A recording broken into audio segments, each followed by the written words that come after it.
Hi hello ಎಲ್ಲರಿಗೂ ನಮಸ್ಕಾರ. Welcome back to Shashi's kitchen. ಇವತ್ತು ನನ್ನ ಕಿಚನಲ್ಲಿ ಕ್ಯಾಬೇಜು ಮತ್ತು ಕಡಲೆಬೇಳೆ ಯೂಸ್ ಮಾಡಿಕೊಂಡು ಸಖತ್ತಾಗಿರೋ ಒಂದು ಸಾರು ತೋರಿಸ್ತಾ ಇದ್ದೀನಿ. ಇದು ಇಡ್ಲಿಗೆ, ದೋಸೆಗೆ, ರೈಸ್ಗೆ ಮತ್ತು ರಾಗಿ ಮುದ್ದೆಗೆ ತುಂಬ ಸಖತ್ತಾಗಿರುತ್ತೆ. ಇದರಲ್ಲಿ ಇಡ್ಲಿನ ಡಿಪ್ ಮಾಡ್ಕೊಂಡು ತಿಂತಾ ಇದ್ರೆ ಅಷ್ಟು ಸಖತ್ತಾಗಿರುತ್ತೆ. ರೈಸ್ಗೆ ಒಂದು ಸ್ಪೂನ್ ತುಪ್ಪ ಹಾಕೊಂಡು ತಿಂತಾ ಇದ್ರೆ ಸೂಪರಾಗಿರುತ್ತೆ ಈ ಸಾರು. ಇದನ್ನು ಯಾವ ಥರ ಮಾಡೋದು ಅಂತ ನೋಡ್ಕೊಳ್ಳೋಣ. ಇದಕ್ಕೆ ನೋಡಿ ಎಲ್ಲ ತೆಗೆದಿಟ್ಕೊಂಡಿದ್ದೀನಿ. ಕಡಲೆಬೇಳೆ ನೆನೆ ಹಾಕೊಂಡಿದ್ದೀನಿ, ಕೋಸನ್ನು ಕಟ್ ಮಾಡಿ ಇಟ್ಕೊಂಡಿದ್ದೀನಿ, ಸ್ವಲ್ಪ ಬಿಸಿನೀರಲ್ಲಿ ಹಾಕಿ ಇಟ್ಕೊಂಡಿದ್ದೀನಿ. ಒಂದು ಆಲೂಗೆಡ್ಡೆ, ಟೊಮೆಟೊ, ದೊಡ್ಡ ಟೊಮೆಟೊ ಹಾಫ್ ಕಟ್ ಮಾಡಿ ಇಟ್ಕೊಂಡಿದ್ದೀನಿ. ರುಬ್ಕೊಳ್ಳೋದಕ್ಕೆ ಶುಂಠಿ, ಗಸಗಸೆ, ಚಕ್ಕೆ, ಲವಂಗ, ಸ್ವಲ್ಪ ಕಡಲೆ, ಧನಿಯಾ ಪೌಡ್ರು, ರೆಡ್ ಚಿಲ್ಲಿ ಪೌಡ್ರು, ತೆಂಗಿನ ತುರಿ, ಚಿಕ್ಕ ಈರುಳ್ಳಿ, ಸ್ಮಾಲ್ ಈರುಳ್ಳಿ, ಮತ್ತು ಪುದೀನ, ಕೊತ್ತಂಬರಿ, ಟೊಮೆಟೊ ಇಷ್ಟು ಇಟ್ಕೊಂಡಿದ್ದೀನಿ. ಇಷ್ಟನ್ನು ಸೇರಿಸಿ ಇವಾಗ ನಾವು ಗ್ರೈಂಡ್ ಮಾಡ್ಕೋಬೇಕು. ಜಾರಲ್ಲಿ ಸೇರಿಸ್ಕೊಂಡು ಎಲ್ಲ ಹಸಿಯಾಗೇನೆ. ನಿಮಗೆ ಸಾಂಬಾರು ಈರುಳ್ಳಿ ಇಲ್ಲ ಅಂದರೆ ದೊಡ್ಡ ಈರುಳ್ಳಿನೇ ಯೂಸ್ ಮಾಡ್ಕೊಳ್ಳಿ. ಒಂದು 4 ಸ್ಪೂನು ಧನಿಯಾ powder, 1 spoon red chilli powder, ನೋಡಿ ಹೇಳಿದೆ ಅಲ್ವಾ, ಚಕ್ಕೆ, ಲವಂಗ, ಗಸಗಸೆ, ಕಡಲೆ, ಶುಂಠಿ, ಬೆಳ್ಳುಳ್ಳಿ ಬೇಡ, ಈರುಳ್ಳಿ ಸ್ವಲ್ಪ, ಮತ್ತು ತೆಂಗಿನಕಾಯಿ ತುರಿ. ಇದು ಒಂದು ಸ್ಮಾಲ್ ಕಪ್ ಅಂದ್ಕೊಳ್ಳಿ.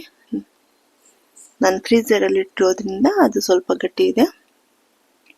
ಇಷ್ಟನ್ನು ಸೇರಿಸ್ಕೊಂಡು ಲಾಸ್ಟಲ್ಲಿ ಪುದೀನ, ಸ್ವಲ್ಪ ಕೊತ್ತಂಬರಿ ಸೊಪ್ಪು, ಟೊಮೆಟೊ ಇಷ್ಟನ್ನು ಸೇರಿಸಿ ಇದನ್ನ ಗ್ರೈಂಡ್ ಮಾಡ್ಕೊಂಡು ಪೇಸ್ಟ್ ತೊಗೊಂಬರೋಣ. ನಂತರ ಸಾರು ಯಾವ ಥರ ಮಾಡೋದು ಅಂತ ಇವಾಗ ನೋಡ್ಕೊಳ್ಳೋಣ. ಅಷ್ಟು ಟೇಸ್ಟ್ ಇರುತ್ತಪ್ಪ, ಮೈಲ್ಡ್ ಆಗಿರುತ್ತೆ. ಖಾರ ಜಾಸ್ತಿ ಹಾಕಕ್ಕೆ ಹೋಗಬೇಡಿ.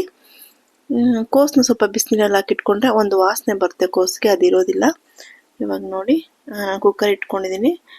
ಕೋಸನ್ನ ಬಿಸಿನೀರಲ್ಲಿ ಸ್ವಲ್ಪ ಹೊತ್ತು ಹಾಕ್ಬಿಟ್ಟು 2 ನಿಮಿಷ ತೆಗೆದುಬಿಟ್ರೆ ನಿಮಗೆ ಸಾರು ಮಾಡುವಾಗ ಕೋಸ್ದು ಒಂದು ಸ್ಮೆಲ್ ಬರುತ್ತೆ, ಅದು ಬರೋದಿಲ್ಲ. ಇವಾಗ ನೆಕ್ಸ್ಟು ಕುಕ್ಕರ್ ಇಟ್ಕೊಂಡು ಅದಕ್ಕೆ 4-5 ಸ್ಪೂನ್ ಆಯಿಲ್ ಹಾಕ್ಕೊಂಡಿದ್ದೀನಿ. ಒಂದು 3-4 ಸಾಂಬಾರು ಈರುಳ್ಳಿನ ಜಜ್ಜಿಬಿಟ್ಟು ಸೇರಿಸ್ಕೊಂಡು ಕೋಸು ಮತ್ತು ಕಡಲೆಬೇಳೆನ ಎರಡೂ ಸೇರಿಸಿ ಹುರ್ಕೋಬೇಕು.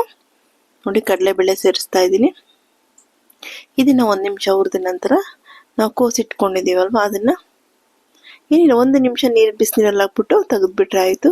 ಕೋಸನ್ನು ಸೇರಿಸ್ಕೊಂಡು ಅರಿಶಿನ ಮತ್ತು ಉಪ್ಪು, ಕಲ್ಲುಪ್ಪು ಇದನ್ನು ಸೇರಿಸ್ಕೊಂಡು ಸ್ವಲ್ಪ ಚೆನ್ನಾಗಿ ಫ್ರೈ ಮಾಡ್ಕೊಳ್ಳೋಣ.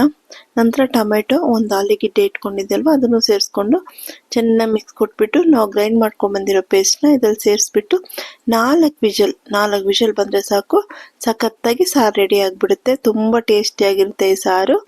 ನೀವು ಮಾಡಿ ನೋಡಿಪ್ಪ. ಕಡಲೆಬೇಳೆ ಮತ್ತು ಕೋಸಲ್ಲಿ ಕೂಟು ತೋರಿಸ್ತೀನಿ. ಇದು ಸಾರು ರೈಸ್ಗೆ, ಇಡ್ಲಿ, ದೋಸೆಗೆ ಮತ್ತು ರಾಗಿ ಮುದ್ದೆಗೆ ಸಖತ್ತಾಗಿರುತ್ತೆ. ನೀವು ಮಾಡಿ ನೋಡಿ ಹೇಗಿತ್ತು ಅಂತ ನನಗೆ ಕಮೆಂಟ್ ಮಾಡಿಪ್ಪ. ನನ್ನ ಚಾನಲ್ನ ಸಬ್ಸ್ಕ್ರೈಬ್ ಮಾಡಿ, ಲೈಕ್ ಮಾಡಿ, ಶೇರ್ ಮಾಡಿ, ಆಯಿತಾ? Thank you.